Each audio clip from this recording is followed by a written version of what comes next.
Based on what you're telling me, maybe Nixon had a point.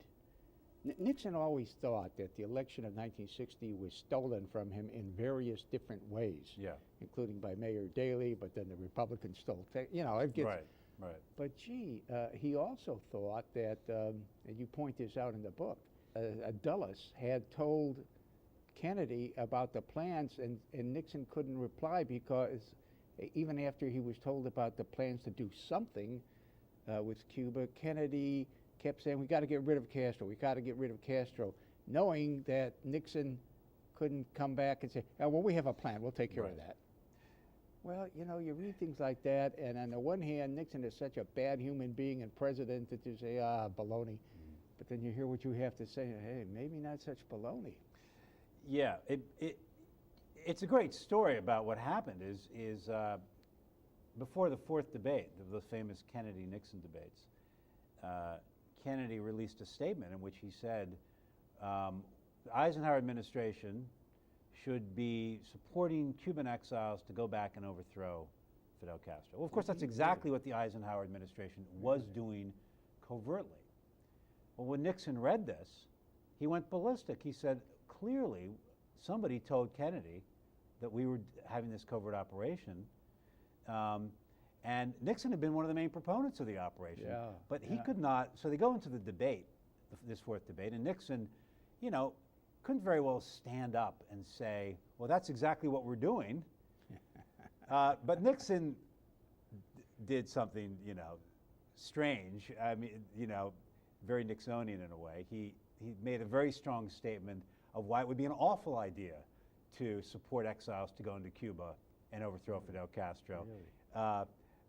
And gave a very coherent and intelligent argument for why an invasion of supporting these exiles was a bad idea.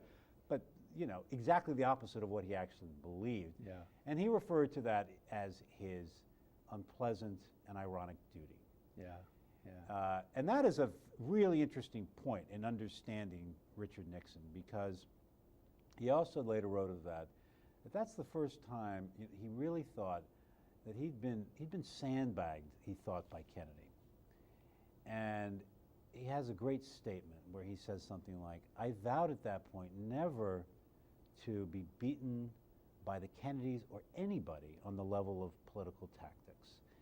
And you sort of see the beginning of Watergate in those words, that he is, he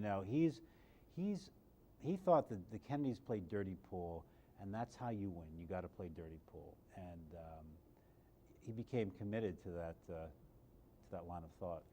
This party, Republican Party, has stood still really for 25 years, its leadership has. It opposed all of the programs of President Roosevelt and others for minimum wage and for housing, economic growth, and development of our natural resources. And I believe that if we can get a party which believes in movement, which believes in going ahead, then we can reestablish our position in the world. Strong defense, strong in economic growth, justice for our people, guarantee of constitutional rights, so that people will believe that we practice what we preach. And then, around the world, particularly to try to reestablish the atmosphere which existed in Latin America at the time of Franklin Roosevelt. He was a good neighbor in Latin America because he was a good neighbor in the United States. Because they saw us as a society that was compassionate, that cared about people, that was moving this country ahead. I believe it my responsibility as the leader of the Democratic Party in 1960 to try to warn the American people that in this crucial time we can no longer afford to stand still. We can no longer afford to be second best. I want people all over the world to look to the United States again, to feel that we're on the move, to feel that our high noon is in the future. I want Mr. Khrushchev to know that a new generation of Americans who fought in Europe and Italy and the Pacific for freedom in World War II have now taken over in the United States, and that they're going to put this country back to work again. I don't believe that there's anything this country cannot do. I don't believe there's any burden or any responsibility that any American would not assume to protect his country, protect our security, to advance the cause of freedom. And I believe it incumbent upon us now to do that. Franklin Roosevelt said in 1936 that that generation of Americans had a rendezvous with destiny. I believe in 1960 and 61 and 2 and 3, we have a rendezvous with destiny.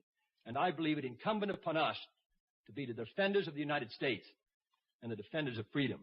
And to do that, we must give this country leadership, and we must get America moving again. This excerpt is brought to you by the Massachusetts School of Law, a leader of reform in legal education and a leader in multimedia education for the public. To view the full interview and for a full listing of MSL's programs, log on to mslaw.edu.